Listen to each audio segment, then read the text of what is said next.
Bismillahirrahmanirrahim. On the demand of Subham from Mathura, UP. ये problem complex analysis के conformal mapping chapter से है. Show that the relation W is equal to tan square pi by 4 multiplied by square root Z transform the circular region modulus of W less than equal to 1 onto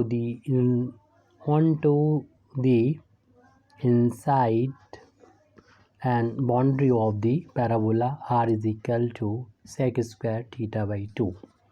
तो सबसे पहले तो हम यहाँ पर जो गिवन रिलेशन है उसको लिखेंगे.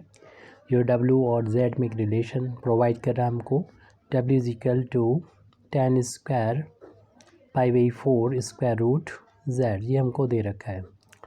और इस को हम tan की वैल्यू साइन अपान कॉस होती है, तो हम इसको साइन और कॉस में कन्वर्ट कर देते हैं यहाँ पर. तो ये वैल्यू हो जाएगी साइन स्क्वायर, एंगल जो है वही रहेगा pi by 4 square root Z upon cos square pi by 4 square root Z.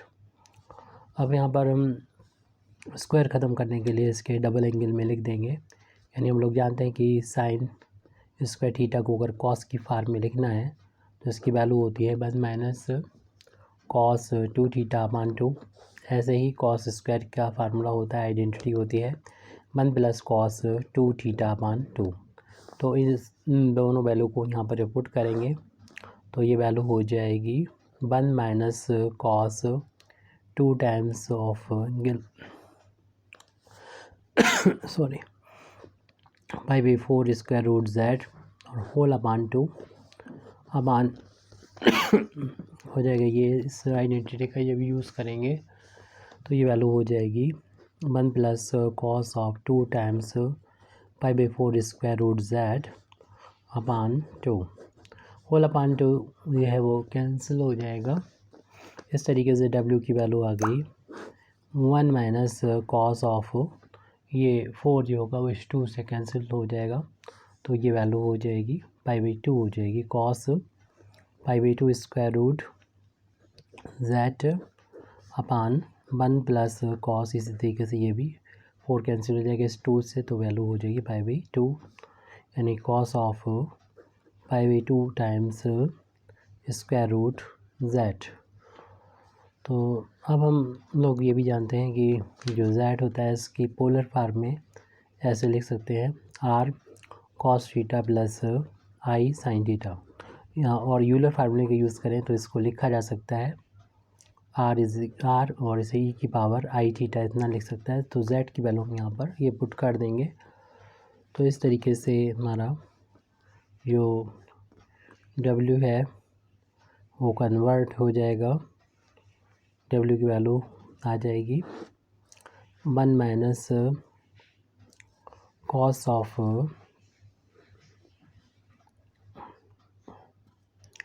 Pi by 4 pi by 2 है यहाँ पर.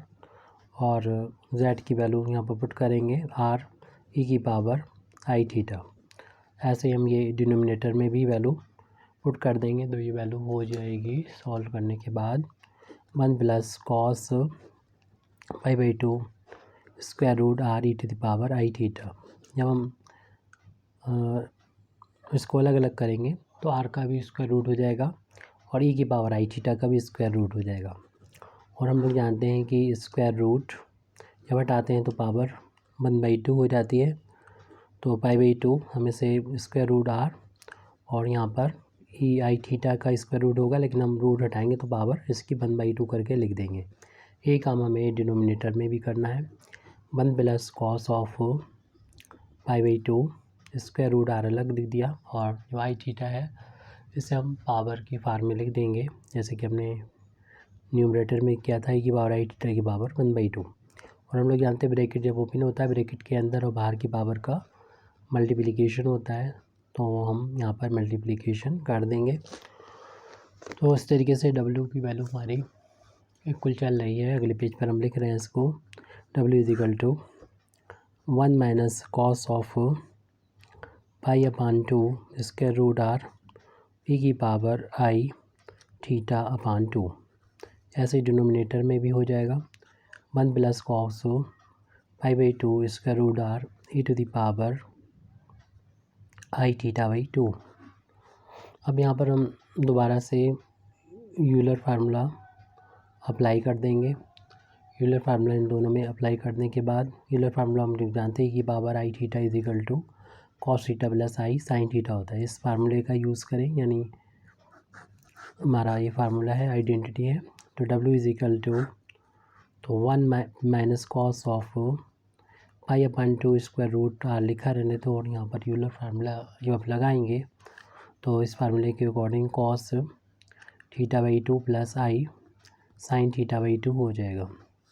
ऐसे यहाँ पर 1 plus cos of pi by 2 square root are, और ये वैल्यू हो जाएगी cos theta by 2 plus i sine theta by 2। ऊपर न्यूमरेटर और डिनोमिनेटर में सेम वैल्यू ही है, में कोई डिफरेंस नज़र नहीं आता हमको।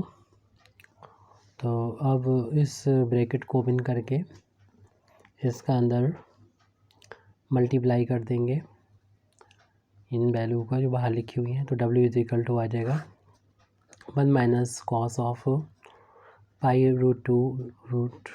By 2 square root are into cos theta by 2, ताकि हम रियल पार्ट को अलग कर लें और इमेजिनरी को अलग कर लें। तो देख रहे हैं कि रियल अलग हो गया, और जब pi by 2 square root R का मल्टीप्लिकेशन यहाँ पर होगा तो यहाँ से इमेजिनरी पार्ट भी अलग हो गया। ऐसे ही हमें डिनोमिनेटर में भी करना है। तो 1 plus cos of pi by 2 square root R का मल्टीप्लिकेशन हो जाएगा cos theta by 2 plus i into pi by 2 square root R sine theta by 2 में भी मल्टीप्लाई कर दिया। अब हमारे लिए थोड़ी आसानी हो जाए तो इसके लिए हम इस वैल्यू को कुछ मान लेते हैं, लेट कर लेते हैं, और इस वैल्यू को भी। तो यहाँ पर हमने लेट कर लिया, letting pi by 2 square root r cos theta by 2 को हमने एक इक्वल मान लिया। इसी तरीके से pi by 2 square root R sine theta by 2 को भी मान लिया हमने बी के इक्वल। तो W is equal to reduce हो जाएगा ये 1 माइनस कॉस, ये वैल्यू ए हो गई, और प्लस आई, ये वैल्यू हमने बी मानी थी, ए प्लस आई भी हो गई। ऐसे ही दूसरी वाली वैल्यू भी हम आसानी से लिख सकते हैं 1 प्लस कॉस ए प्लस आई बी। यहाँ पर कॉस ए प्लस बी की आइडेंटिटी न्यूमरेटर और डिनोमिनेटर दोनों में ही अप्लाई कर देंगे। Cos A cos B, plus है तो माइनस आता है यहाँ पर साइन ए इंटू साइन बी। इस आइडेंटिटी का यहाँ पर न्यूमरेटर और डिनोमिनेटर में यूज़ करेंगे तो हमें W बराबर मिल जाएगा 1 माइनस कॉस ए की जगह पर ए स्मॉल ए है, इंटू बी की जगह पर आई बी है, और माइनस का हो जाएगा ये साइन ए इंटू साइन आई बी। इस आइडेंटिटी का हमने यूज़ किया है। ऐसे ही डिनोमिनेटर में भी करना है 1 प्लस कॉस ए इंटू कॉस आई बी, और माइनस साइन ए इंटू साइन आई बी। अब हम लोग आइडेंटिटी ये भी जानते हैं कि कॉस आई जेड जो होता है कॉस हाइपरबोलिक जेड में कन्वर्ट हो जाता है, और साइन आई जेड जो होता है सर्कुलर फंक्शन आई बाहर भी आ जाता है और ये हाइपरबोलिक फंक्शन में भी कन्वर्ट हो जाता है। यानी साइन आई जेड की वैल्यू होती है आई साइन हाइपरबोलिक जेड। इन दोनों को यहाँ पर अप्लाई कर देंगे न्यूमरेटर और डिनोमिनेटर में भी। तो W की वैल्यू आ जाएगी 1 माइनस ये वैल्यू हो जाएगी cos A into cos hyperbolic b, minus sine A into i बाहर आ जाएगा यहाँ पर, और ये साइन हाइपरबोलिक बी में कन्वर्ट हो जाएगा। सेम थिंग हमें डिनोमिनेटर में लिखनी है 1 प्लस कॉस ए इंटू कॉस हाइपरबोलिक बी, और minus sine A into i बाहर आ जाएगा साइन हाइपरबोलिक बी। तो यहाँ पर हमने इसको रियल और इमेजिनरी पार्ट में करीब करीब बांट के इसको लिख लिया है। अब अगले स्टेप में हम इसको इस वैल्यू को ब्रैकेट जब ओपन करेंगे तो कंप्लीट रियल और इमेजिनरी पार्ट में लिख लेंगे। तो यहाँ पर अगले पेज पर हम लोग देखेंगे ये साइन, ये माइनस हो जाएगा और ये प्लस हो जाएगा, इनके साइन ब्रैकेट हट जाएगा और इसमें कोई इफेक्ट नहीं पड़ेगा। और ये दोनों रियल होंगे, इनको एक ब्रैकेट में लिख देंगे अगले पेज पर। ये दोनों रियल और इमेजिनरी को अलग कर देंगे, आई को शुरू में लिख देंगे अगले पेज पर। तो डब्ल्यू की वैल्यू ये चल रही थी वो यहाँ पर हम दोबारा से नोट कर रहे हैं। डब्ल्यू इज इक्वल टू, जैसा कि बताया कैसे हमें लिखना है, कि 1 माइनस कॉस ए इंटू कॉस हाइपरबोलिक बी को तो एक ब्रैकेट में कर देंगे रियल पार्ट को, और यहाँ पर माइनस माइनस प्लस हो जाएगा, आई इंटू साइन ए इंटू साइन हाइपरबोलिक बी को हमने अलग कर दिया। तो ये माइनस माइनस हो गया था, प्लस का साइन हो गया था, और आई ये शुरू में लिख दिया। ऐसे हमें डिनोमिनेटर में भी लिखना होगा। तो ये 1 प्लस का cos A into cos hyperbolic B, लेकिन ये वाला साइन जो होगा वो माइनस का ही रहेगा, माइनस क्योंकि इस ब्रैकेट से पहले माइनस था, देख लीजिए पीछे, साइन ए इंटू साइन हाइपरबोलिक बी। अब यहाँ पर हम ये कुछ कंडीशंस दे रखी है कि जिसको हमें ट्रांसफार्म करना है वो एक सर्कुलर रीजन है, इसकी बाउंड्री पर और इसके सर्किल के अंदर के जितने भी पॉइंट्स हैं उनको ट्रांसफार्म करना है इस सर्किल के अंदर और इसकी बाउंड्री पर। तो इसके लिए हमें देखना है कि डब्ल्यू का यहाँ पर मॉडुलस की ज़रूरत है। तो हम यहाँ पर डब्ल्यू का मॉडुलस पहले यहाँ पर लिख लेते हैं। डब्ल्यू को मॉडुलस अगर लेफ़्ट हैंड साइड में मॉड करेंगे तो राइट हैंड साइड में भी मॉड हो जाएगा, और मॉडुलस यहाँ पर लगा देंगे। न्यूमरेट 1 माइनस कॉस ए इंटू कॉस हाइपरबोलिक बी, ये real part, plus i into sine A into sine hyperbolic B, 1 plus cos A into cos hyperbolic B and minus i into sine A into sine hyperbolic B. और यहाँ पर ये modulus जो है वो numerator और denominator दोनों पर भी अप्लाई कर देंगे, यानी 1 minus cos A into cos hyperbolic b plus i, यानी रियल पार्ट पे ये लग जाएगा, और इंटू साइन ए into sine hyperbolic b, real part इतना है और इमेज पार्ट ये, क्योंकि हम लोग जानते हैं कि Z1 अपान Z2 जो कॉम्प्लेक्स नंबर के डिवीज़न है उसका मॉडुलस निकालना हो तो Z1 का अलग मॉडुलस निकालेंगे अपान Z2 का अलग मॉडुलस, यानी इसी फार्मूले को हमने यहाँ पर अप्लाई किया है। न्यूमरेटर और डिनोमिनेटर का अलग अलग मॉडुलस निकाल लिया। 1 प्लस यह है cos A into cos hyperbolic B और minus i into sine A into sine hyperbolic B. किसी भी कॉम्प्लेक्स नंबर का मॉडुलस अगर हमको फाइंड करना होता है तो इसकी वैल्यू होती है square root, square real part का स्क्वायर, यानी 1 माइनस कॉस ए इंटू कॉस हाइपरबोलिक बी का स्क्वायर प्लस इमेजिनरी पार्ट यानी साइन ए इंटू साइन हाइपरबोलिक बी का स्क्वायर। इसी तरीके से स्क्वायर रूट आएंगे 1 प्लस कॉस ए इंटू कॉस हाइपरबोलिक बी का स्क्वायर और प्लस माइनस साइन ए इंटू साइन हाइपरबोलिक बी का स्क्वायर। लेफ्ट हैंड साइड में मॉडुलस ऑफ डब्ल्यू वैल्यू में दे रखी है और हमको ये कंडीशन बताई गई थी, यानी जो रीज़न बताया गया है वो सर्कुलर रीज़न डब्ल्यू मॉडुलस को modulus less than equal to 1 को ट्रांसफार्म करना है इस पैराबोला, जो बता चुके हैं क्या रीज़न है वो अपने आप से ही आ जाएगा, लेकिन रीज़न है वो ये बताया गया है इसको ट्रांसफर डब्ल्यू को modulus less than equal to 1। तो अगर हम यहाँ पर इसका स्क्वायर भी करेंगे क्योंकि ये पॉजिटिव वैल्यू होगी मॉडुलस और 0 और 1 के बीच में कोई वैल्यू है उसका स्क्वायर करेंगे तो 1 से कम ही रहेगा, तो इसका स्क्वायर करेंगे तो ये वैल्यू जो होगी लेस देन इक्वल टू 1 ही रहेगी यहाँ पर दोनों तरफ स्क्वायर करने पर। तो इसका जब स्क्वायर करेंगे मॉडुलस तो मेरे पास डब्ल्यू का है, यहाँ पे स्क्वायर करेंगे स्क्वायर रूट हट जाएगा तो हम ये वैल्यू यही लिखेंगे, लेकिन इसका क्योंकि होल ऑफ स्क्वायर हो जाएगा तो बिना विदाउट स्क्वायर हम इसको लिखेंगे, स्क्वायर रूट हटा देंगे तो 1 माइनस कॉस ए इंटू कॉस हाइपरबोलिक बी का whole of square plus sine A into sine hyperbolic B का स्क्वायर और होल अपान में ये वैल्यू है 1 प्लस कॉस ए इंटू कॉस हाइपरबोलिक बी का स्क्वायर और माइनस साइन ए इंटू साइन हाइपरबोलिक बी का square less than और इक्वल टू 1। अब यहाँ पर इसको होल स्क्वायर को हम लोग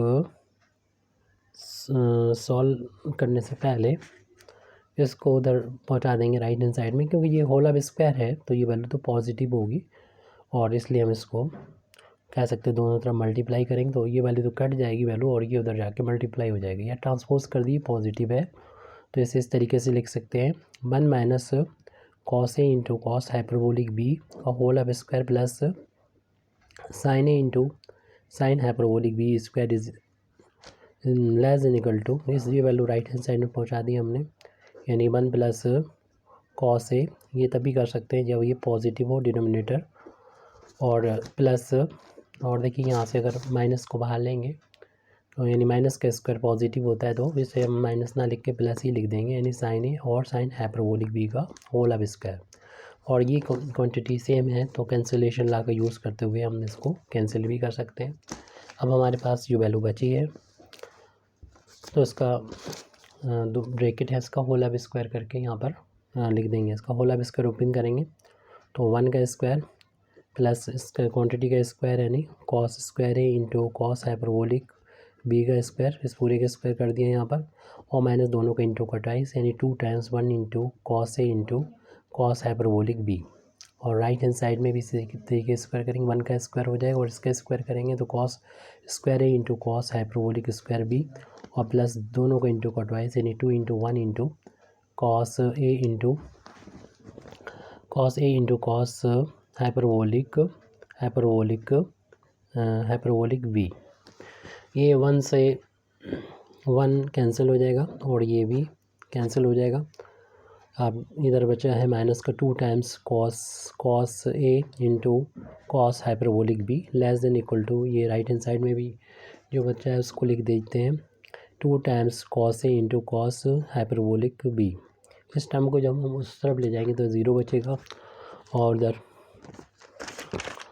ये टर्म उधर जाके प्लस हो जाएगा तो 0 less than equal to 2 times cos A cos hyperbolic B पहले से मौजूद थे और हम लेफ़्ट से राइट में पहुंचाए तो प्लस का 2 टाइम्स कॉस ए इंटू कॉस हाइपरबोलिक बी हो गया।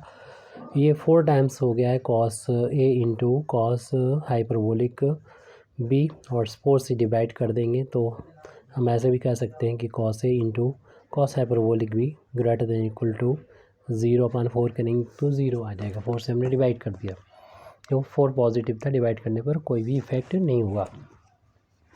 और यहाँ पर हमें ये भी पता चल रहा है कि ये कॉस हाइपरबोलिक बी तो ऑलवेज पॉजिटिव होता है, क्योंकि ये वैल्यू कॉस हाइपरबोलिक बी जो होता है ऑलवेज पॉजिटिव, क्योंकि इसकी डेफिनेशन ही होती कॉस जेड की पावर जेड प्लस की पावर माइनस जेड अपन 2, तो ये तो पॉजिटिव ही होता है, ये पॉजिटिव होता है तो इसलिए टोटल वैल्यू पॉजिटिव है। और ये तभी ग्रेटर देन 0 होगा जब ये पॉजिटिव है तो ये भी पॉजिटिव है, दोनों पॉजिटिव हो या दोनों निगेटिव हो तभी ग्रेटर देन 0 हो सकता है। तो दिस इम्प्लाइज, इसका सीधा मतलब ये निकलेगा कि कॉस ए जो होगा ग्रेटर देन इक्वल टू 0 होगा।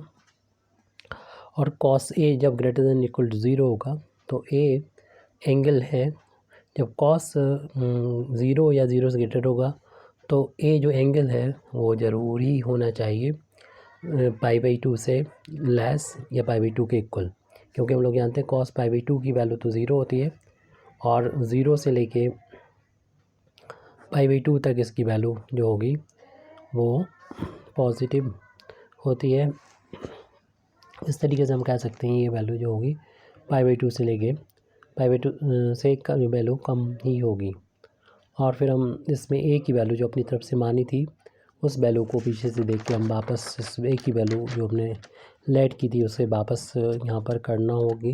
ए की वैल्यू हमने कहाँ मानी थी, ये आ चुकी है कि ए की वैल्यू हमारे पास है, ये वैल्यू यहाँ पर रख देंगे π/2 स्क्वायर रूट आर और cos θ/2, तो ए की वैल्यू यहाँ पर रख देंगे π/2 square root are into cos θ/2 less than equal to π/2। π/2 से π/2 को हम लोग यहाँ पर कैंसिल कर सकते हैं, ये प्लस का है पॉजिटिव है तो 1 टाइम जाएगा रूट आर और cos θ/2 less than equal to 1 आ जाएगा, क्योंकि ये पॉजिटिव वैल्यू और लेस देन 1 है, तो दोनों तरफ स्क्वायर करेंगे तब भी रूट हट जाएगा इसका, और ये कॉस स्क्वायर थीटा/2 हो जाएगा, लेस देन इक्वल टू 1 ही रहेगा ये। और हम इस आर को इधर रखते हुए और कॉस जो पॉजिटिव है उसको डिवाइड कर दें कॉस स्क्वायर से, तो 1 कॉस स्क्वायर थीटा/2 हो जाएगा। तो इस तरीके से आर की value less than equal to 1 cos को सेक स्क्वायर थीटा/2 लिख सकते हैं। तो इस तरीके से हम कह सकते हैं, जो हमको लाना था वो आ चुका है। हैंस हम कह देंगे हैंस द रीज़न, जो रीज़न हमको दे रखा था उसको हमने ट्रांसफॉर्म कर दिया। Hence the region W less than equal to 1 ये दे रखा था, तो ये जो है उसको ट्रांसफॉर्म किया है, ट्रांसफॉर्म टू दी इंटीरियर, क्योंकि लेस देन है तो इंटीरियर होगा, इंटीरियर और इक्वल आ रहा है तो उसका मतलब boundary and boundary of the parabola question में ही लिखा हुआ था। हम अगर इसमें पोलर फॉर्म में पैराबोला के क्वेश्चन नहीं भी जानते हैं, फिर भी हमें यहाँ से पैराबोला के बारे में पता दे रखा था, इसलिए कोई प्रॉब्लम नहीं होगी, हमें यही प्रूफ भी करना था। तो ये लेस देन ट्रांसफर के इंटीरियर, यानी लेस देन लिखा हुआ है तो इंटीरियर हो गया, और ये इक्वल रखा है तो बाउंड्री हो गया। ये पर इस पैराबोला की यही प्रूव करना था हमको। Thank you very much indeed for listening me. वाखिर दावाना अल्हम्दुलिल्लाहि रब्बिल आलमीन।